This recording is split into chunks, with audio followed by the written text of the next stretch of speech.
The Lord be with you. And with your spirit. A reading from the Holy Gospel according to Saint Matthew. Glory to you, O Lord.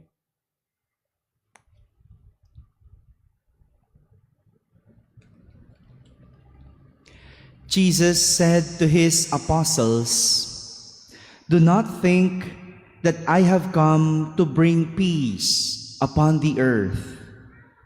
I have come to bring not peace, but the sword. For I have come to set a man against his father, a daughter against her mother, and a daughter-in-law against her mother-in-law. And one's enemies will be those of his household.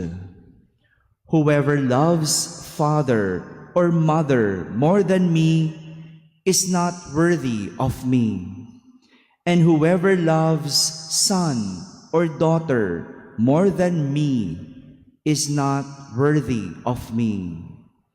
And whoever does not take up his cross and follow after me is not worthy of me. Whoever finds his life will lose it, and whoever loses his life for my sake will find it.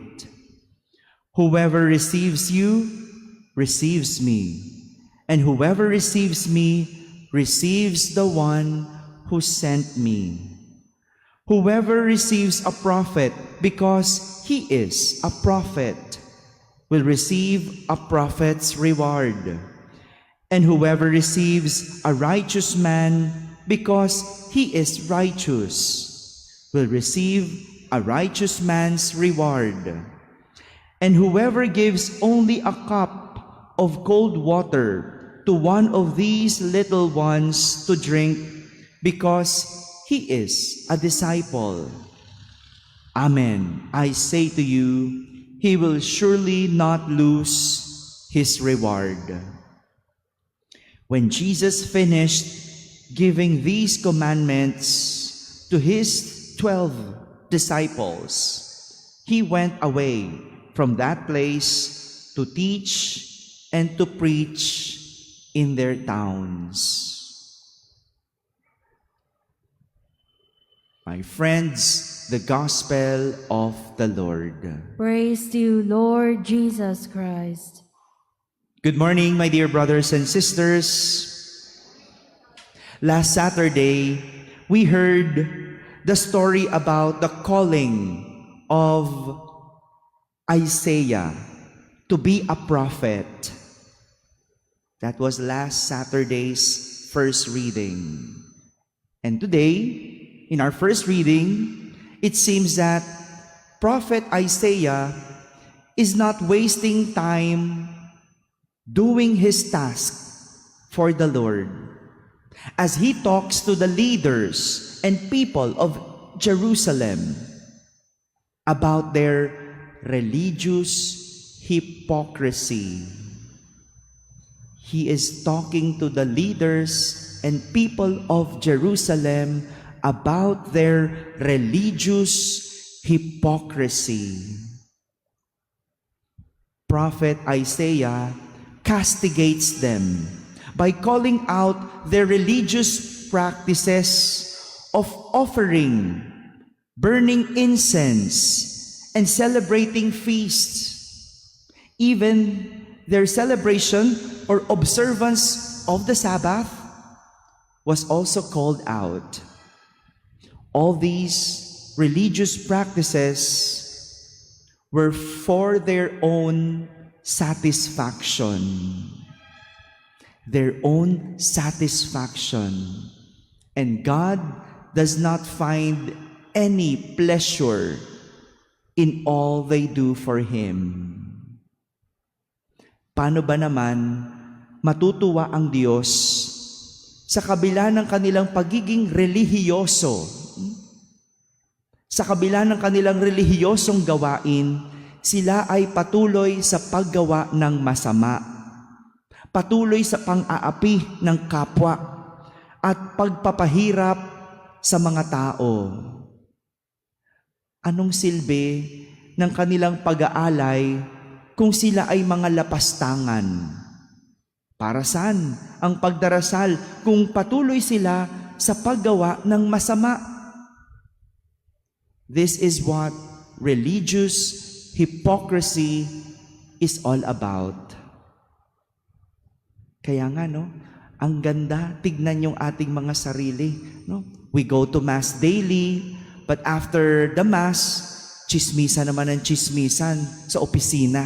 No? We pray in the morning, but in the evening, we do our vices. Para saan lahat ng ito? Para saan ang pagsisimba? Para saan ang pagsisindi ng kandila kung ayaw mo namang bitawan ang iyong mga pagkakasala? It's good to check our religious practices and observances. For this reason, Jesus in our gospel is directly telling his apostles how they should do things. Kung paano nila gagawin ang mga bagay-bagay. Like in love. Like love. Jesus tells them, whoever loves father or mother more than me is not worthy of me. And whoever loves son or daughter more than me is not worthy of me. Simple and direct to the point.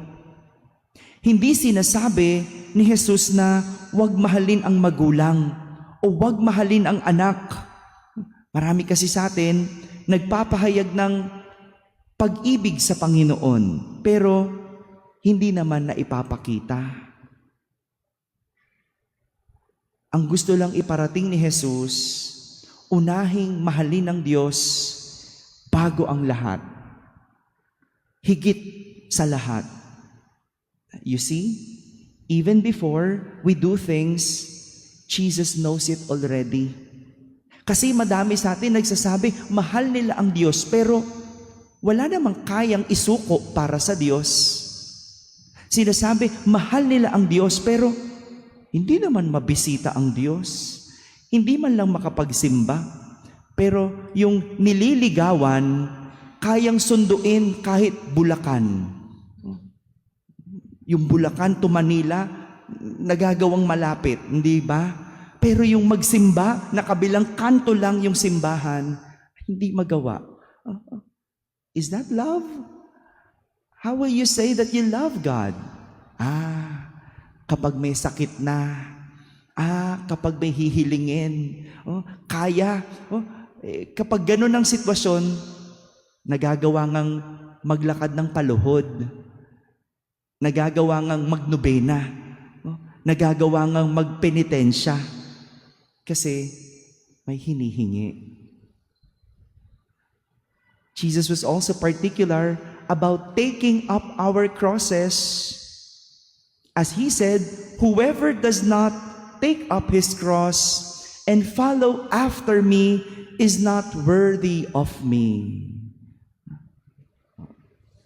Ibig sabihin, hindi sapat ang pagbuhat ng sariling krus. Kailangan may kasamang pagsunod kay Jesus. Gaya na sinabi ko kanina, no? Nagagawang maglakad ng paluhod. Bakit? May krus na pasan. Pag may krus ka na pasan, ang dali maglakad ng paluhod. Kasi mayroong hinihingi. Merong pinapasan, merong gusto. Pero, alisin mo yung mga yon. Magagawa mo bang maglakad ng paluhod? This is what taking up our crosses is all about.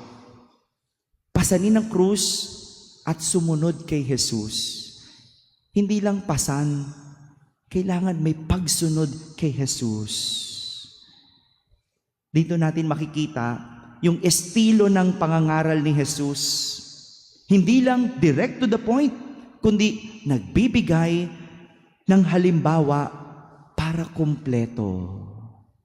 And so before we do the things that we should do, Jesus is telling us to examine why we do things for Him. why we do things for God, why we do things for others. My dear brothers and sisters, we're being invited to scrutinize our actions and ask ourselves why we do such things. Remember, God finds no pleasure in external actions, for He looks at the interior motivations. Amen.